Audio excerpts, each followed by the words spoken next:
Hello, toujours au rassemblement de soutien à Cédric et à Pierre-Alain qui sont donc inculpés de délit de solidarité pour faire simple.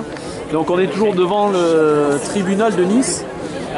Et là, un copain, Amadou, et une copine, c'est... Françoise. Françoise, ok.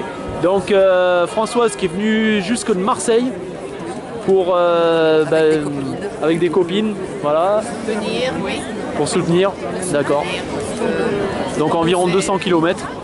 Oui, c'est bien. Pour nous, c'est important. C'est pas très loin. C'est scandaleux que des copains soient condamnés pour avoir soutenu des migrants alors qu'il y en a d'autres qu'on laisse mourir.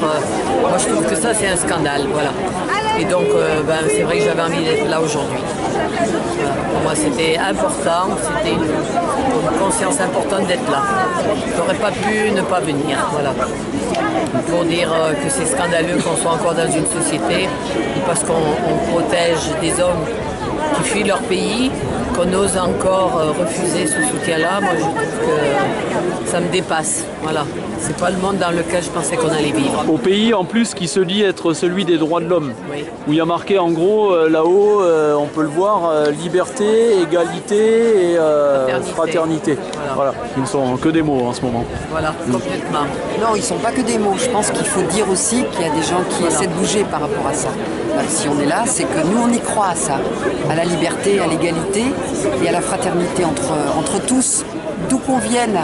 Et le monde aujourd'hui, il est effectivement à l'envers parce qu'il est sous l'emprise de pas mal de gens qui pensent qu'il faut tout capter. Pourquoi nous, on est ici? On était en train de discuter de ça ensemble, justement sur le fait que si nous, on peut vivre comme on vit aujourd'hui, c'est aussi basé sur le pillage des pays du Sud, sur des guerres qu'on organise et sur des décisions qu'on prend à la place des gens et des gens qui vivent là-bas. Et du coup, les gens là-bas sont effectivement contraints de partir, de quitter parce qu'il n'y a plus de place pour le bonheur pour eux là-bas. Et là, on leur refuse le bonheur auquel chaque être humain... On refuse une vie normale, une vie normale, décente. de bonheur. On est qui pour penser que les gens là-bas ont moins droit à bénéficier de tous les bienfaits de la Terre? On est qui? Ah ouais. Et en fait, il faut rappeler aussi que la population occidentale, on est à peu près 20% de la population mondiale à peine, et on consomme presque 90% des ressources de tout le monde. Donc du coup, c'est pour ça qu'il y a des déséquilibres et qu'il y a des réfugiés qui viennent ici et des réfugiés qu'on rejette.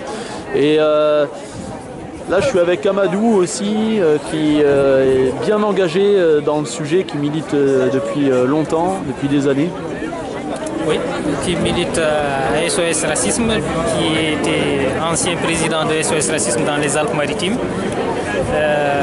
Effectivement, comme ils l'ont si bien dit, ce qui est un peu dramatique et surtout ce qui fait peur, c'est surtout aujourd'hui quand même d'instituer ce délit de solidarité, alors que la solidarité, la fraternité, c'est un devoir. Donc, comme tu viens de le rappeler, sur le fronton, en tout cas du palais de justice, c'est écrit liberté, égalité et fraternité.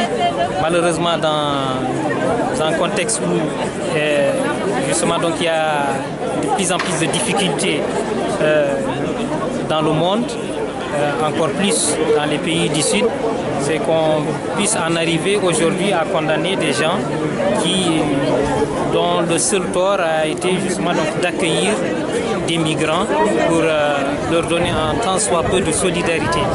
Donc c'est ça ce qui est extrêmement grave. Et comme l'a si bien dit tout à l'heure notre ami qui vient de Marseille, heureusement qu'il y a encore bonne volonté, donc des gens au moins qui aujourd'hui sont prêts encore à accueillir des migrants et puis à venir aussi exprimer leur solidarité vis-à-vis de ceux qui sont aujourd'hui jugés devant le tribunal de grande instance de Nice. Tout simplement, c'est qu'il faut continuer le combat. Il faut justement donc tout faire pour éviter à ce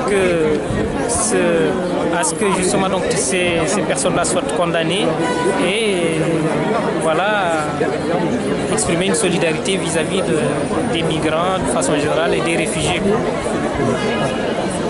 Donc je crois que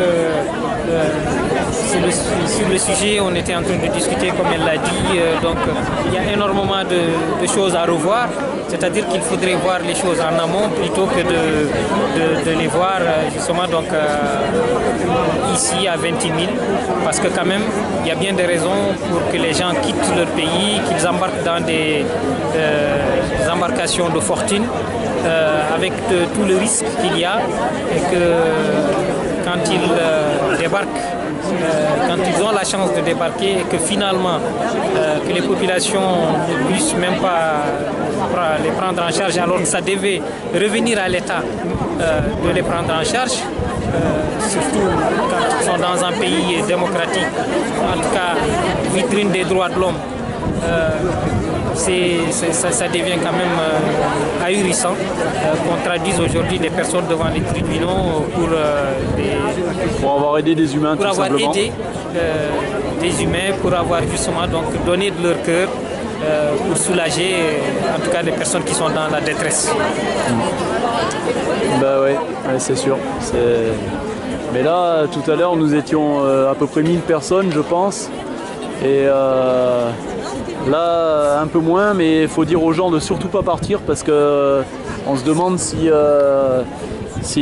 le fait de faire passer tard notre copain Pierre-Alain, c'est pas justement pour essayer de démobiliser les gens, c'est pour ça qu'il faut pas partir.